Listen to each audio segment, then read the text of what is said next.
On va passer à la règle numéro 6, donc. Ouais. La règle numéro 6, au bout de 4 semaines de pratique de l'art. Et la règle numéro 6, c'est un peu le complément. Là, on se dit, bon, j'arrête de parler de moi-même et j'écoute l'autre ce qu'il me dit. Là, c'est non seulement j'écoute, j'entends ce qu'il me dit, mais je réagis pas. C'est ça. Enfin, je réagis pas négativement. C'est possible de la dire? Oui, on va la dire là. Donc, c'est la règle numéro 6. Chaque jour, je me rappelle que pour surmonter l'ego, je dois être capable d'entendre toute vérité à mon sujet, sans vouloir riposter ou trouver une excuse. Dans le royaume des cieux, il n'y a ni médisance, ni vindicte, ni ressentiment. Entreprenant d'aider à construire le royaume des cieux sur terre, je dois transcender toutes ces pulsions de l'ego et les remplacer par l'amour inconditionnel.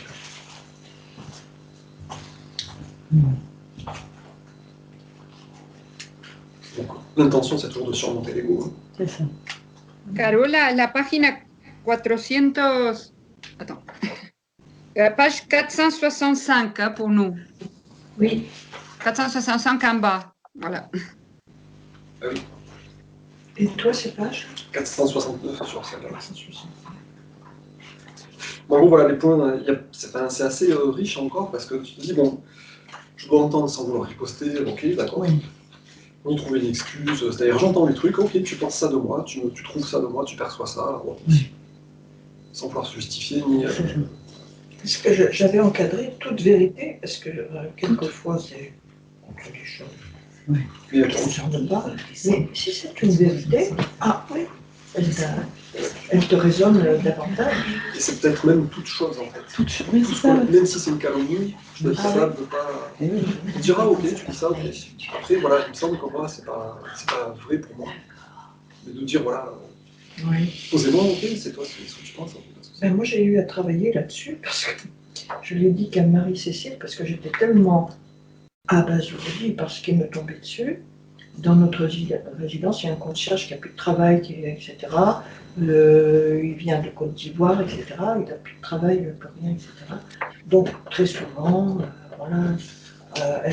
Marie-Cécile l'aide, moi je l'aide. J'étais accusée d'être une cougar. Un cougar? Cougar, hein, c'est ça, c'est une femme qui paye l'autre pour avoir du sexe. Ouais. Oui, mais J'étais sidérée sur le moment. Ah ouais. On ose dire ça de moi. Ouais. En fait, c'est une jalouse. Oui, c'est ce qui m'a été C'est ce que je dit. t'ai dit. Et alors, je lui ai dit à Marie-Cécile, parce que je n'ai pas voulu, j'ai dit, alors ça, on ne m'avait jamais dit ça encore. et Marie-Cécile, t'inquiète pas. Mais cougar. Détachement. Ouais. J'ai mis le mot en gros sur ma table, détachement.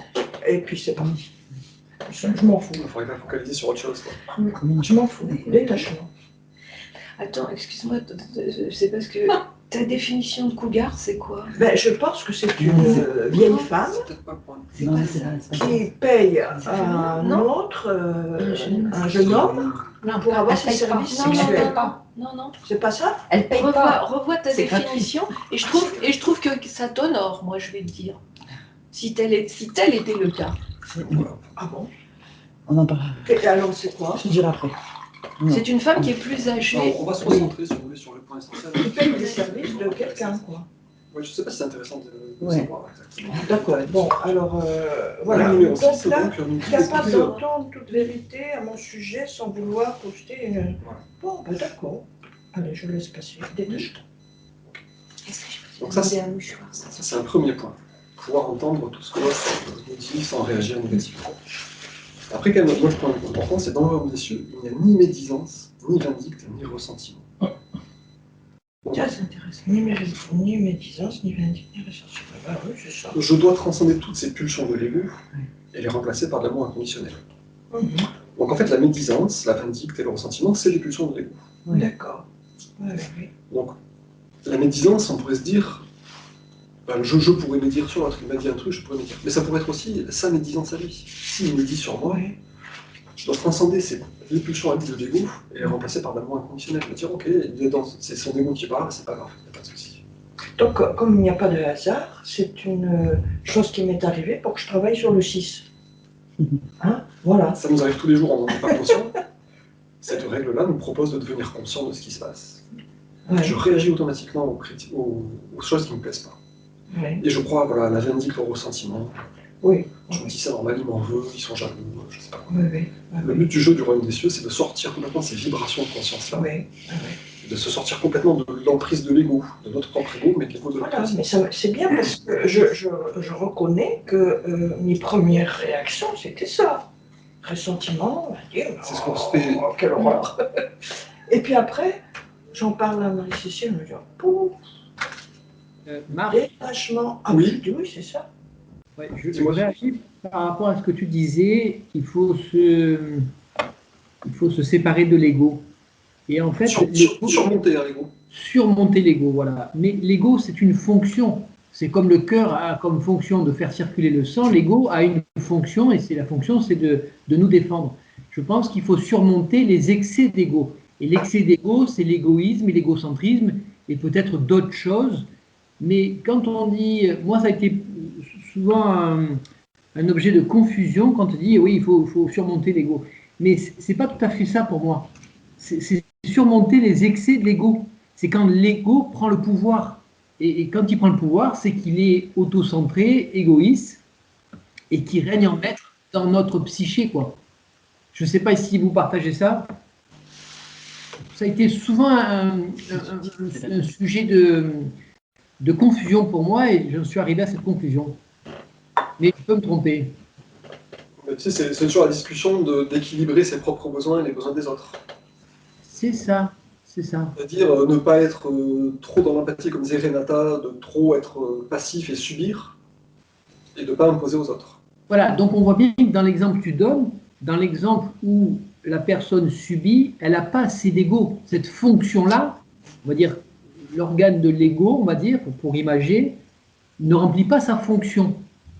Et le cas qui nous intéresse, c'est l'excès d'ego, c'est pour moi l'égocentrisme et l'égoïsme. Je vois pas je sais pas s'il y a d'autres conséquences de l'ego, je ne sais pas. Mais... Il me semble que là tu utilises l'ego dans le sens un peu comment dire, traditionnel du terme, c'est-à-dire je me mets en avant et j'ai une grande gueule, en fait.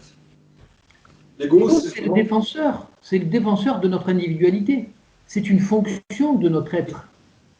Et il ne faudrait pas qu'on enlève notre ego ou l'abandonner au risque de manquer d'ego. C'est un ego bien placé, c'est un ego qui a sa place. Et nous, comment dirais-je, voilà. Il me semble que la définition de l'être du Christ, l'ego, c'est vraiment la coquille humaine à travers laquelle on perçoit la réalité. Donc quelqu'un qui subit les autres, c'est pas qu'il est dénué d'ego, c'est que son ego le fait être une victime, en fait. Soit on vit dans l'ego, dans la conscience de l'humain, on est victime, bourreau, tout ce que tu veux, soit on vit dans la conscience du royaume des cieux. Si on n'est pas dans l'état christique, on vit dans l'ego, en fait. Donc l'ego, c'est pas juste une manifestation de j'ai une grande gueule ou je me défends. C'est j'ai cette vision limitée de croire que je suis séparé des autres et du reste, que je suis seul face au monde et que Dieu n'existe pas. Là, je dirais que c'est l'état de conscience qui peut être effectivement réduit par l'ego. Effectivement, oui. Parce que tu vois, dans la règle numéro 6, la formulation est vraiment très claire. Hein. Je me rappelle que pour surmonter l'ego, c'est pas avoir moins d'ego, un ego plus... Je dois surmonter l'ego, en fait. Et à la fin, on dit, voilà, pour transcender toutes ces pulsions de l'ego.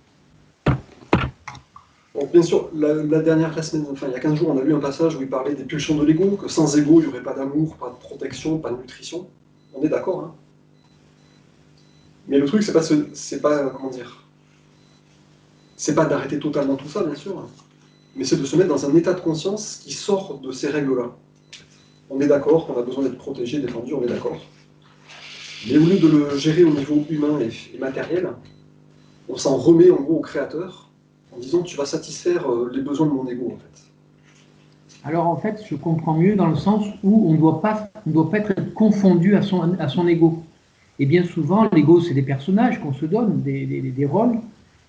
Et peut-être que bien souvent, on est confondu et qu'on ne voit que ça.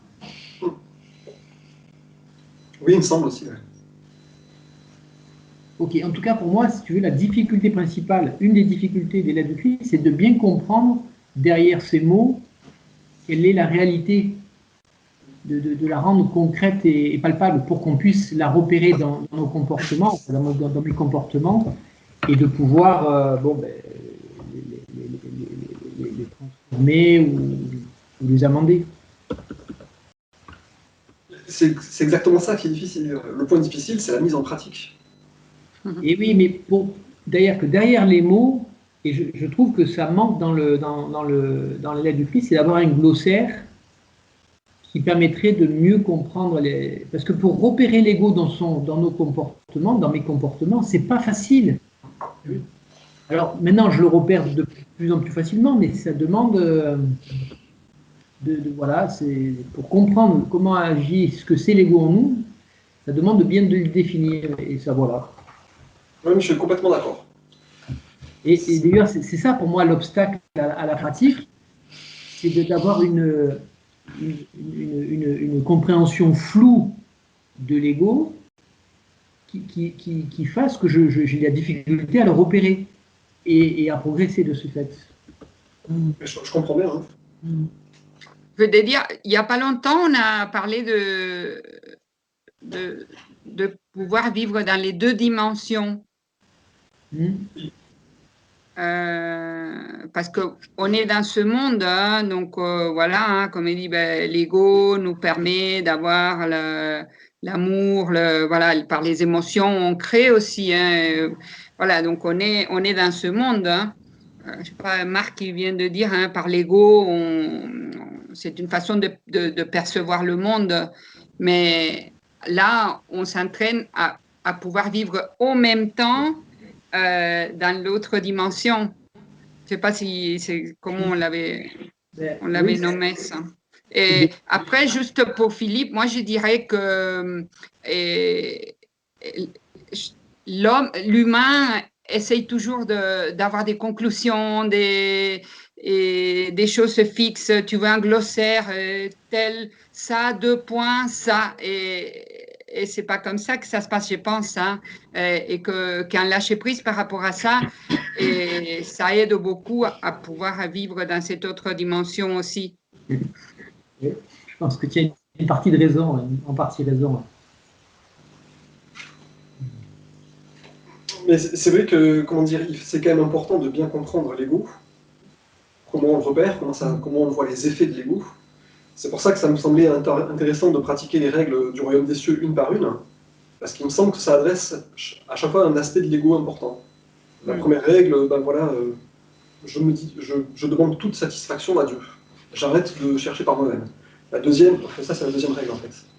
La troisième règle, je surmonte mon ego. L'autre, j'essaye de rester joyeux et d'aller chez l'esprit des gens qui m'entourent. C'est-à-dire l'ego, il va dramatiser, il va être tout le temps pessimiste, on va dire. Après, la précédente, c'était je parle de moi, et là, je vais me défendre. Donc tu vois, l'ego, en fait, il va se défendre alors qu'il devrait... alors qu'il n'y a pas besoin. Il va parler de lui alors que c'est pas nécessaire. Il va s'inquiéter pour l'avenir et il va être dans l'envie de trucs. Donc ça, c'est des caractéristiques de l'ego.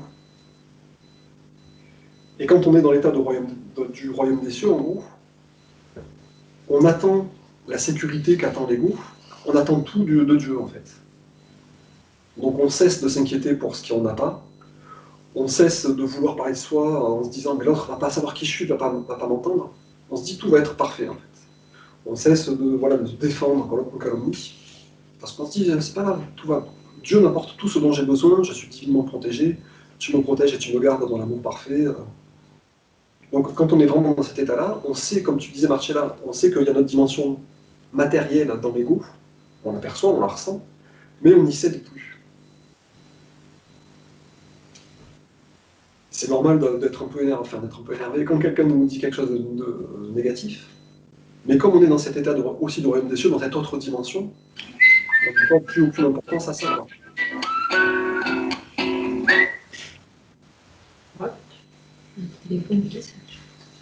Non, mais je comprends que moi aussi j'ai cette même difficulté à me dire mais mon ego il joue à cache-cache avec moi, il me torture, il me ceci, cela. Mais c'est bien de comprendre cette structure. Il y a la structure de l'ego, la dimension de l'ego de l'humain. On fait de la psychanalyse dedans, on fait des trucs, on se libère des mémoires de vie antérieure, on fait des choses à ce niveau-là. et la dimension de l'âme qui est en équilibre, en résonance avec Dieu, nous, on ne perçoit pas vraiment cette dimension, en fait. Et il faut qu'on l'aperçoive de plus en plus pour que notre ego terrestre soit calmé, quoi. Mais moi, je le comprends comme ça, surmonter l'ego. C'est-à-dire percevoir beaucoup plus la dimension spirituelle et me dire c'est ça ma vraie sécurité, ma vraie satisfaction. Donc mon ego, il pleurniche quand on abîme ma voiture, quand on le critique. Et c'est pas grave, je le rassure comme un enfant, je dis tout va bien, t'inquiète pas, tout va bien. Donc voilà, il y aura toujours l'ego, mais il faut donner la prépondérance à l'esprit.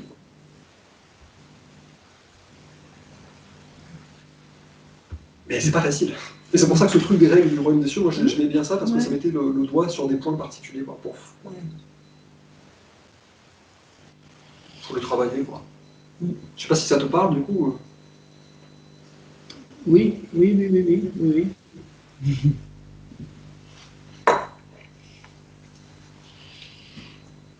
Bon, bah allons-y. Le passage d'aujourd'hui, justement, je me disais, tiens, ça illustre pas quand même assez bien ce truc-là de ne pas rester dans la vindicte, la médisance et le ressentiment.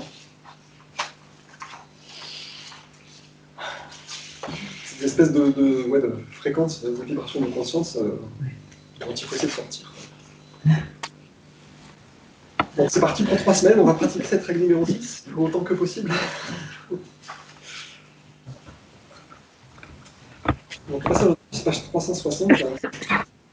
367 pour le nouveau livre. Ou 364 pour le nouveau livre.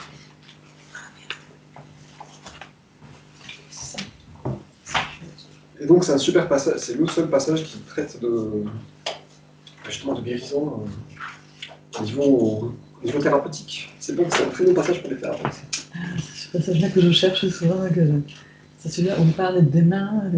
Oui. C'est ça. Non, c'est pas ça. Non, Là, c'est les fréquences. Les fréquences. En gros, c'est un passage où il dit on peut vivre, on est d'abord tiré de la source de l'être, et on se nourrit aussi de choses physiques. Et il y a des gens qui vivent exclusivement au niveau physique. Et ils ne se rendent pas compte que leurs pensées, leurs émotions les nourrissent et changent leur santé.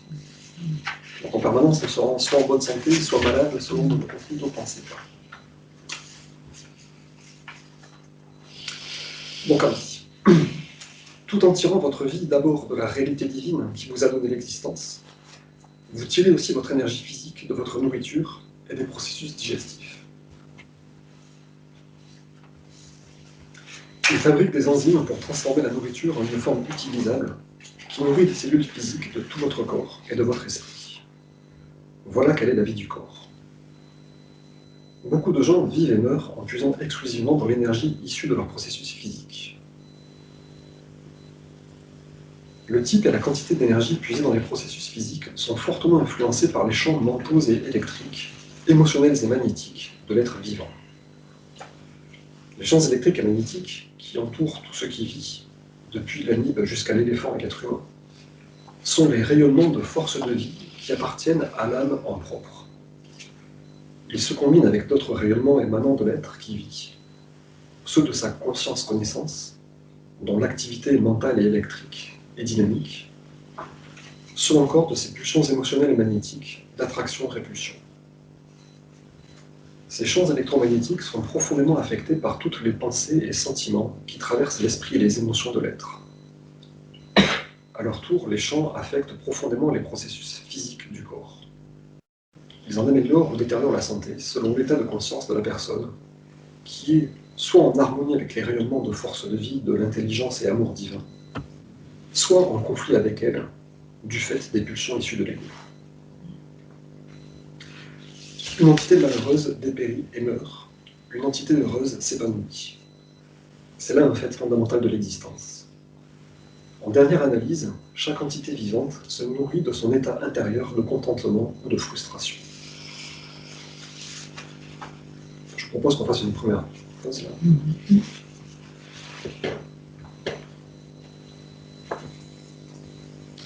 Excuse-moi, tu peux me rappeler le numéro de la page? Donc c'est 360 sur celui-là ou sur la première édition du bouquin blanc. Sinon c'est 364. 364, je dis pas. commence en bas de la page, en fait. C'est vers la fin de la lettre 7. 6 ou 7 pages avant la fin de la lettre 7. Moi, les points qui m'ont frappé dans ce passage, quoi. Ah non, c'est pas le même. Le premier, c'est quand il parle, voilà, vous tirez votre énergie physique de votre nourriture, Source de toute vie. qui nourrit les cellules physiques de tout votre corps et de votre esprit. Donc notre nourriture physique, elle nourrit les cellules physiques de notre corps, mais aussi les cellules de notre esprit. Ça, c'est un petit détail, mais l'alimentation physique influence la conscience. L'ego est l'outil de la Ça, on ne pense pas création. forcément cru. Et quand on se nettoie, Après, un deuxième point, c'est tout est entouré de champs électromagnétiques qui rayonnent du Créateur, en gros, qui appartiennent à l'âme en propre. Et ça se mélange aux champs électromagnétiques de notre propre conscience. Donc notre âme rayonne de champs électromagnétiques de vie, et notre conscience rayonne des champs électromagnétiques de pensée et d'émotions humains, et ça se combine. Et ça contribue à notre santé, à notre maladie. c'est une force de vie. Et le but, comme il dit à la fin, ces champs de pensée et d'émotions, ils en améliorent ou détériorent la santé, selon l'état de conscience de la personne, qui est soit en harmonie avec les rayonnements de force de vie et de l'amour divin, soit en conflit avec elle du fait des pulsions de l'ego. Donc, règle numéro 6, si quelqu'un me dit quelque chose et que je réagis avec de la vindicte, de la colère, ou je ne sais plus ce qu'il disait, hop, mes pensées, mes émotions rentrent en conflit avec les pulsions, avec la force de vie. Oui. Et du coup, ça va détériorer ma santé. C'est ça. Donc, c'est pour rester en bonne C'est santé. là quand on voit, quand la première chose vous arrive comme ça, on est dans ces, effectivement, en terre à terre, et que tout d'un coup, la prise de conscience vous fait rebasculer dans un autre système de pensée. Et là, c'est le soulagement. On se sent mieux. Ouais. On sent physiquement une différence. Ouais, ouais. Mais la bête humaine, première réaction, oh. Ouais, ouais. Et là, on sent physiquement, voilà, de façon un peu électromagnétique ou un peu énergétique, qu'il y a un truc qui nous rend malade, quoi. Ça noue l'estomac, ça fait tout. Oui. Et donc, ce truc, pour la faire, moi, je me disais, c'est pas mal pour la règle numéro 6, c'est-à-dire, quand je suis en interaction avec les gens, il faut, et même dans la vie, il faut toujours que je reste dans ce flux de vie. Parce que ça me rend malade, sinon. Oui. D'être frustré. Moi, j'ai beaucoup de difficultés à supporter la frustration, en fait. Et je me rends compte que, bah oui, ça me fait chier, ça me rend malade, quoi. Ouais. Rester toujours dans le flux de vie, c'est-à-dire sur le deuxième niveau d'existence, Oui. dans l'esprit, où tout est parfait, tout nous nourrit. Ça me permet de rester toujours jeune et toujours en bonne santé. C'est ça, c'est une vigilance de chaque instant. Et c'est nous qui avons à faire le choix de ça, d'en prendre conscience pour aller. Mais des fois c'est dur, parce que quand ça te prend, Ah oui, ça te. T'as beau savoir que c'est là, le truc il est là. Voilà. Moi ça m'est arrivé hier, toute la journée c'était. Et franchement, je n'en suis pas sortie, j'étais dedans. Moi, pareil, hier, Ah oui. Oh. C'était chou. Ah ouais. Ouais, c'est marrant ça. Ah oui, comme quoi c'est. convention astrale, ça. Rester dedans, c'est ça que tu dis? Oui, dans ce truc là, mais à un point vraiment. Ouais, j'étais dans une transe tellement j'étais vraiment une frustration, colère, attente de quelque chose. Ouais. Donc ouais, et franchement quand on est pris dedans, c'est comme un tourbillon quoi. C'est une Pour puissance. arriver à Pour en sortir. même juste le mot méditation dans ces moments-là, c'est même pas tu vois. Ah oui. Comme il dit, on sent bien qu'on est englué dans des fréquences vibratoires comme une toile d'araignée. Oui. On C'est sent ça. plus on débat, plus on C'est s'en ça. sort pas. C'est ça. Et là, c'est vrai que C'est ça. je commence à en sortir. C'est ça. Ça demande une grande force, mais c'est justement dans ces moments-là qu'on peut vraiment faire le travail. Plus c'est serré et plus on a l'opportunité de faire le travail. C'est bon facile à dire, parce que Après, ce que tu décris, bien sûr. Moi, je me sentais dans un état de sidération. Oh. Vraiment, t'es planté là, tu te dis, mais qu'est-ce qui me tombe dessus, quoi? Et comme tu dis, après, il faut monter la spirale. Après, des fois, il faut un peu accueillir aussi. Pour tu vois, le transmuter plus. Si on se débat trop dans le truc là, il faut l'accueillir aussi. aller au fond du trou, etc. C'est ça. Ah ouais, c'est ça. L'accueillir. Et voilà, donc tout le travail, c'est de se rendre compte de ce truc-là. Force de vie qui bien est prendre conscience, c'est bien prendre conscience de la réaction première pour dire ah ben voilà, tu réagis toujours encore avec ça. Parce qu'on a tendance à se culpabiliser, à se reprocher. Ouais. Et en fait, ce sont des alertes qui nous sont envoyées pour justement qu'on transcende tout ça. Qu'on est... Ah oui. On le sent pas. Ouais. Et la force de vie qui est rayonnée par notre âme, qui nous nourrit, qui nous maintient en bonne santé, et dès que nos pensées et nos émotions sont en conflit avec ça, la frustration, la colère, on sent que ça ne va pas. Ouais. Donc il faut se dire, hop, Ouais. je vais me pencher sur la vibration de mon âme et je sens de ce truc-là. C'est ça. Après, on fait ce qu'on peut. C'est ça. Mais disons, se dire, c'est pas normal de vivre comme ça, de Non. vivre dans la frustration, c'est pas. Non. Il faut retrouver ce flux, on est joyeux, plein d'amour. Oui. On travaille. Ouais. Yallah. On a le mot en ce moment. Il y a de quoi en ce moment. Ah ouais. Allez, on va continuer du coup. Ouais. Donc je vous relis ce paragraphe en gras là. Une entité malheureuse dépérit et meurt. Une entité heureuse s'épanouit. C'est là un fait fondamental de l'existence. En dernière analyse, chaque entité vivante se nourrit de son état intérieur de contentement ou de frustration. C'est bien résumé. Hein.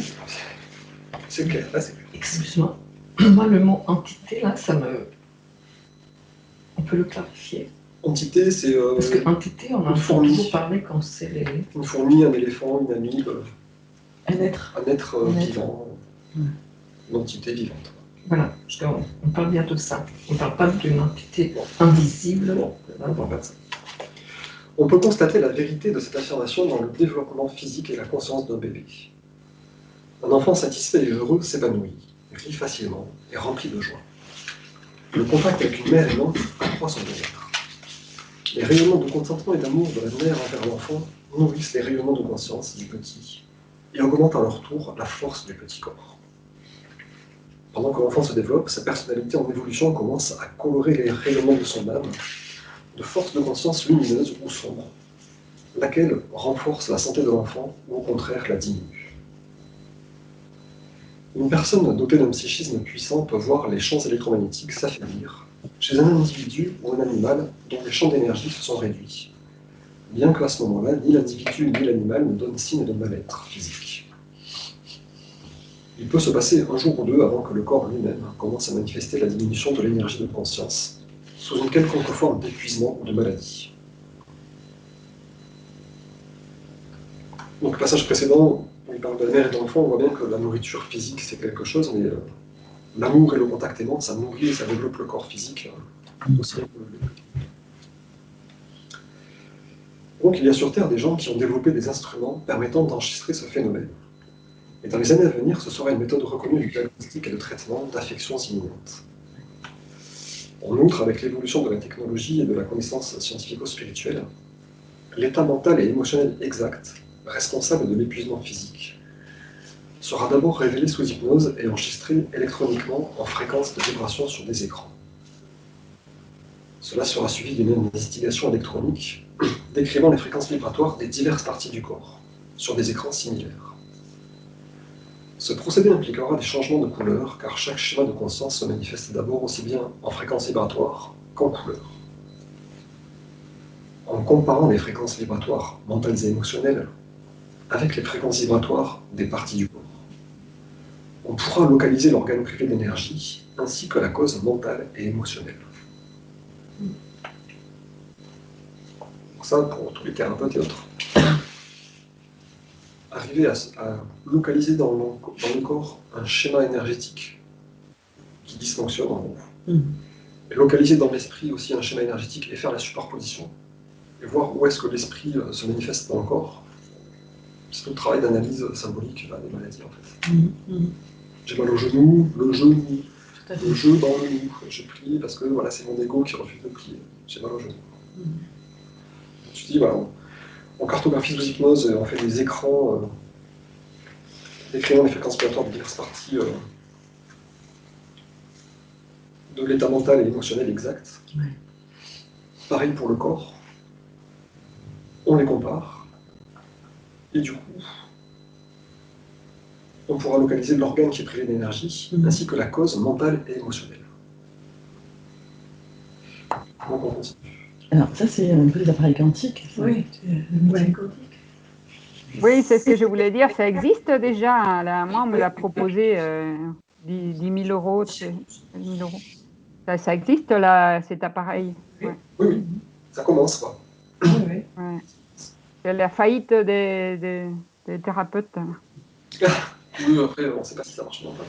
Enfin, c'est déjà un temps important pour le diagnostic. Oui. Après la correction. Il faut une formation. Donc voilà, c'est très important de comprendre ce truc de fréquence vibratoire, de conscience émotionnelle et mentale qui influence le corps physique. Les psychiatres ne fouilleront plus dans les expériences passées, investiguant, classifiant, produisant des rapports sur les origines ou causes probables des désordres mentaux, émotionnels et physiques, et fournissant ensuite des prescriptions intellectuelles pour les combattre. La vérité sur l'état spirituel de l'homme intérieur sera clairement révélée. Elle sera une base sûre pour les instructions spirituelles et le travail de méditation à faire, qui permettront au malade de recouvrer la santé et la vitalité, d'envisager de nouvelles perspectives, de nouveaux buts, et d'accroître sa capacité d'amour inconditionnel. En gros, de se réaligner sur le divin. C'est ça. Accroître sa capacité d'amour inconditionnel. Naturellement, on n'utilisera plus de médicaments pour élever les révélements de conscience des patients, puisque c'est la diminution de vie divine, d'énergie de l'âme, qui est responsable de la maladie. On lui expliquera comment élever délibérément et systématiquement les fréquences de vibration de la partie du corps affectée, et comment traiter les circonstances personnelles ayant causé le malaise psychologique et la diminution de l'énergie de l'âme. Le patient sera aussi considérablement aidé par l'influx d'énergie divine que lui transmettront les mains des gens qui sont de véritables canaux de pure vie spirituelle. Et avec ces procédés de revitalisation, ces nouvelles perceptions et le contrôle des pulsions de l'ego, la condition physique s'améliorera rapidement, en quelques jours, sinon immédiatement.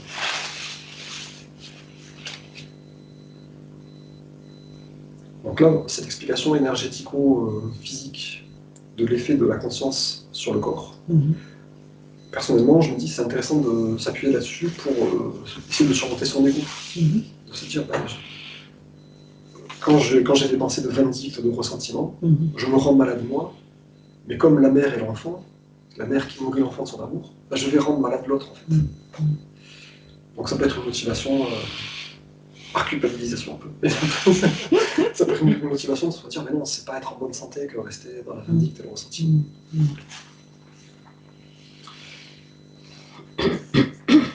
Et donc cependant, en lisant ces lettres, vous pouvez commencer à effectuer votre propre guérison. Dans votre autotraitement, ces instructions concernant la réalité divine qui donne des distances seront prépondérantes, ainsi que la juste manière de vous y syntoniser et d'attirer la vie divine dans le processus de guérison. Lorsque vous commencez à puiser dans la vie de la réalité divine, au moyen de votre quête spirituelle, en posant des questions, en méditant, en lisant et en priant, vous éveillez peu à peu votre psyché, cloîtrée dans le rêve terrestre de l'ego, et vous attirez dans votre esprit et vos émotions la nature de la réalité divine elle-même. Tout ce qui traverse votre esprit et vos émotions se transmet au champ magnétique qui vous entoure. Ceci contribue à votre force.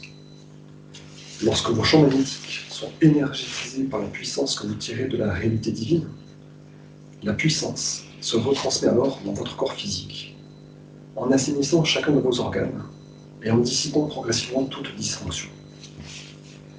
Il est vital que vous vous rappeliez ces processus du champ électromagnétique, parce que leur connaissance vous inspirera, en même temps qu'elle vous encouragera à méditer et à vous mettre quotidiennement en syntonie avec la réalité divine.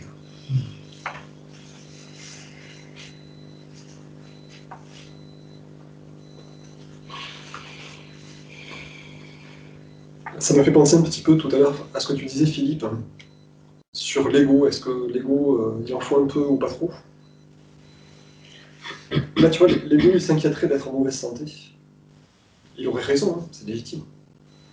Mais le mécanisme du deuxième plan d'existence, je mets ma conscience au niveau de l'âme, et j'attire de l'énergie qui va guérir la maladie.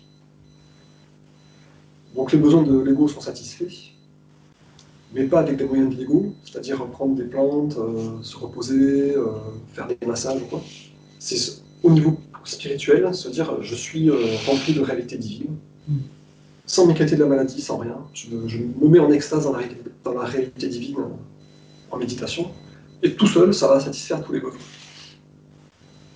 Je ne m'inquiète pas de ne pas pouvoir payer mes impôts, je me mets en méditation, et hop, l'énergie divine va faire que hop, je vais trouver un moyen de payer mes impôts.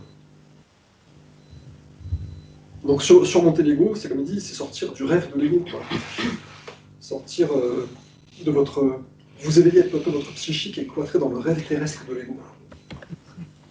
Nous, on a des conceptions, des compréhensions, et notre ego se bat là-dedans. Alors qu'en fait, c'est pas comme ça que ça marche. C'est en se mettant en syntonie avec la réalité divine. C'est un autre jeu, quoi. On joue à autre chose. Mais ça, c'est quelque chose qui doit faire partie de nos fonctionnements en permanence. Parce que se les dire, c'est bien, lire, c'est bien, mais les intégrer, c'est autre chose. Et ça, c'est vraiment le travail de chaque instant, quoi. De chaque instant. C'est avoir une conscience permanente, presque, de cette réalité. Mais c'est déjà le travail d'un peu d'instant, déjà d'y croire, et de commencer à le pratiquer, en fait. Oui. Après, chaque instant, c'est encore mieux. C'est ça qui est difficile, mais l'intégrer, ça passe par... tu vois, une conscience permanente, pratiquement. Ce truc-là de dire, j'ai une maladie physique, je vais arrêter de m'inquiéter des virus, des maladies, je sais pas quoi, et je vais m'inquiéter de mon état de conscience. Cette démarche-là, elle est très forte. Et penser santé. Oui. Il faut se dire, c'est pas des microbes, des trucs. C'est bien sûr, ça, les métaux lourds, tout ça, ok. Mais l'état de conscience. Putain, c'est... Ou l'inquiétude pour rapport aux impôts, je sais pas quoi. C'est quand même... Enfin, surmonter l'ego, on croit à l'ego, quoi. On a peur, il faut se défendre. Ouais, c'est tout mon questionnement du moment. Moi, je t'avais envoyé un message par rapport à ça, par rapport à cette histoire de... Je fais hyper court, hein, mais parce que je suis dans le massage, je suis dans le toucher, et par rapport aux gens vaccinés, on dit que c'est eux qui développent le variant, et ils sont ultra contagieux. Et donc là, moi, ma question, de l'ego, hein, c'est, oh putain, alors ça veut dire que du coup, je ne masse plus les vaccinés. Alors comment je fais? Parce que moi, je travaille, et si je dis non au patron... Et c'est vrai qu'une amie, elle m'a dit, Nadia, si tu es relié au Christ, à l'énergie christique, tu ne t'inquiètes pas, tu es protégé, oui. Mais quand même, et pour moi, c'est un petit peu mon questionnement du moment, donc j'ai conscience, et ça répond à ça. Après, il faut arriver à le connecter, ça. Parce que, il faut le connecter, vraiment, entièrement, parce que s'il y a un doute, ça veut dire qu'il y a une faille. Et après, les cochonneries peuvent s'immiscer. Donc ça demande vraiment d'être hyper centré sur le divin et d'être vraiment... Donc ça, c'est... Et là je suis en plein dedans, dans ce concept-là. Parce que demain, je vais devoir masser des gens qui ont reçu l'injection, qui sont potentiellement contagieux. Et là, c'est une question d'alignement. Et c'est oui ou non. Tu as dit le mot important, connecter. C'est ça. Je pense que c'est même ça. Ouais. Moi, je me pose des questions par rapport à ce que tu dis, à savoir... déjà, dans ce qu'ils disent, que les vaccinés sont potentiellement contagieux, merci. Déjà, il y a un non-sens. Donc déjà, ils nous disent un non-sens. Les vaccinés sont plus contagieux. Alors pourquoi se faire vacciner? Et après, ils nous en mettent tellement plein les oreilles, ils ont tellement fait un bourrage de crâne, et je dirais même un lavage de cerveau pour remplacer par tout ce qu'ils disent. Est-ce que déjà, ce qu'ils disent, c'est vrai? Alors, c'est nouveau cette donnée-là. La question, moi, que je pose en premier, c'est est-ce que je crois déjà à ça? Est-ce que vraiment les gens vaccinés sont tellement contagieux? C'est un nouveau discours. Hein. C'est un nouveau discours. Et puis surtout, moi, je vois un non-sens. On ne va pas trop digresser sur ce sujet. On va se concentrer un peu sur ça. C'était juste, voilà. Mais c'est la peur que ça émisse, et la peur, c'est l'ego, Mais ça nous donne une occasion. De travailler sur les peurs. Ils nous maintiennent au niveau de l'ego, de la peur. À nous de nous dire, ah non, je suis un être spirituel. Et se connecter vraiment à la conscience divine.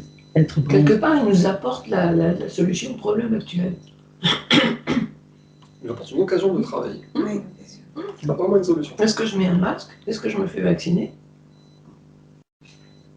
Ou est-ce que j'arrête de me poser des questions et je me connecte directement Oui. Enfin, en tout cas, moi, c'est... C'est ça. Là, tu m'as donné une information importante. Ah ouais, Je me pose plus de questions WhatsApp. c'est ça, Je me connecte. c'est ça. Et du coup, Se brancher à Dieu, se brancher au divin. Force rouge, force bleue. ouais, peu importe. Moi, j'aime bien cette dernière phrase quand même. Il dit il est vital que vous vous rappeliez ces processus de champ électromagnétique, parce que leur connaissance vous inspirera, en même temps qu'elle vous encouragera à méditer et à vous mettre quotidiennement en synchronie avec la réalité divine. De maintenir la connexion, quoi. C'est ça. Ouais, c'est De garder ce Ouais, truc. c'est ça. Ah ouais, yes. C'est ça. Quand je médite, quand je suis en connexion, je sens que C'est je me sens bien. Ouais, c'est bien. Est-ce que tu peux donner la définition de syntonie? Syntonie, c'est Je comme, comprends, mais c'est comme rentrer en résonance, Voilà. être accordé sur la même note. c'est ça. Oui, et puis je pense qu'on peut rappeler l'outil qu'on a, la méditation, parce que voilà, si c'est que des mots, si on ne sait pas comment se connecter, mais on a cet outil précieux qui est tout le temps là, que partout où on est, où on va, on peut le faire. Et c'est merveilleux, hein, parce que je pense que c'est ça. Hein, enfin, moi, dans mon cas, comme tu dis, tu es dans les tourbillons. Parfois, on est. Bon, bah, si on continue à se laisser aller dans le tourbillon, fouf, on va où? Ah bah, méditer, c'est extraordinaire. Hein. Oui, alors, Même 5-10 minutes. méditer, Après, quand tu es vraiment dans le tourbillon, même juste l'idée de méditer, elle n'est même pas concevable. Donc il faut attendre que le tourbillon s'apaise hein, pour entreprenevoir la possibilité de rester assise. Et de... Oui, après, ouais, selon le tempérament, chacun ses tourbillons, ouais. Exact. alors, est-ce que quand je lave ma salade, là, je suis branchée, est-ce que c'est méditer, ça? Oui, Parce qu'on oui, appelle ça méditer, bien centré. sûr. La Tout en faisant quelque C'est être chose, présent. je suis... voilà, méditer, c'est être présent à la conscience divine. D'accord. C'est pas être forcément en attente. Non. Non. C'est se relier en permanence. Oui. Je me demandais ce qu'on mettait derrière le mot méditer, quoi. Parce qu'il y en a qui ont médité, on s'assied, on ne bouge plus, et puis on fait silence là-haut. Dans la lettre 8, il explique très clairement la méditation. Oui. Pensez chien, vous vous syntonisez à la race divine, à la race canine. Donc pensez Dieu en étant exactement conscient de ce que c'est, et vous vous syntonisez à Dieu. Et donc toute la méditation, c'est de maintenir la vibration de conscience dans cette perception.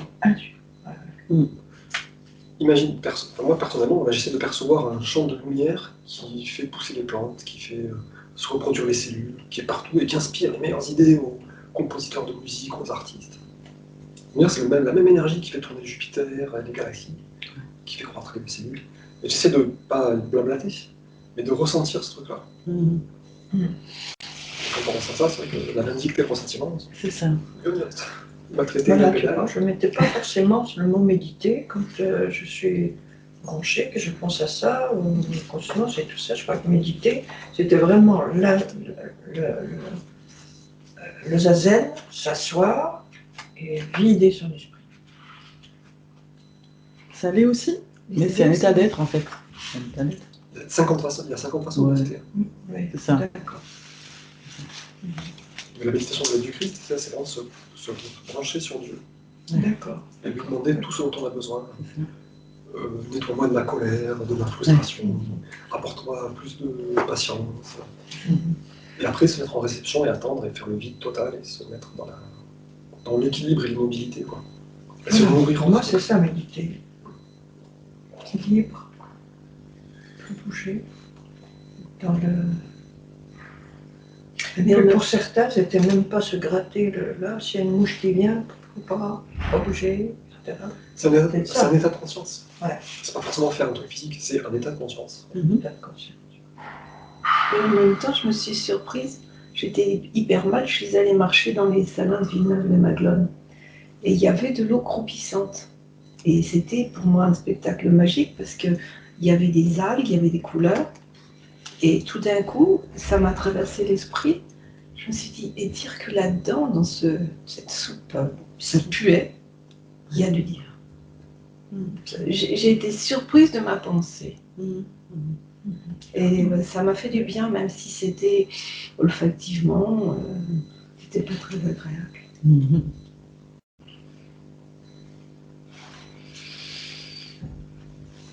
Mais là, je pense que vraiment, enfin, se brancher sur Dieu, c'est une obligation.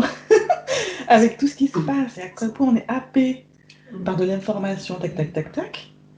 Ah, mais là, c'est à chaque fois, c'est me brancher, me prendre, imaginer la prise, se rebrancher sur Dieu en permanence, parce qu'il y a beaucoup d'infos anxiogènes, enfin, dans tout ce qu'on sait, hein, il n'y a pas besoin de... Tellement contradictoire. Voilà, que vraiment, à chaque fois, c'est paf, à chaque fois, c'est vraiment...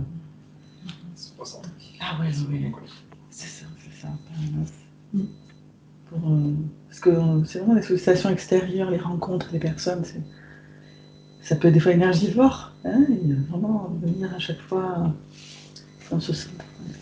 Il y a un autre truc aussi qui a fait réfléchir. Dans les 3 premières lettres, le Christ il dit régulièrement qu'il avait besoin de se retirer dans les montagnes, dans les collines, pour se recharger. En fait. Oui. Se ressourcer, en fait. Méditer, c'est ça, c'est se recharger sur C'est les se recharger.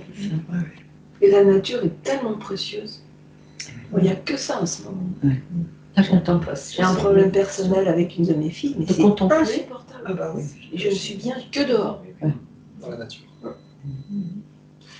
Tu vois, la première fois que j'ai lu ce truc-là, qui disait qu'il avait besoin de se retirer dans les montagnes pour se recharger, je me suis dit, putain, mais si même lui, il a besoin de C'est clair. même s'il a besoin de se recharger parce qu'il se fait épuiser par les gens, Oui. putain, mais moi, j'en ai vraiment beaucoup besoin aussi. Oui, c'est vrai que ça fait du bien de dire C'est ça. un côté rassurant. Parce qu'il est là, il est tellement proche de nous. Tout à fait. Alors, rassurant, puis un peu inquiétant aussi, quand même. Tu te dis, putain, c'est bon, quand même. C'est vrai que c'est une Enfin, le monde évaluation humain de est niveau. difficilement très loin de la conscience divine, quoi. Ouais. Mais en même temps, c'est une chance de trouver comme cette main tendue.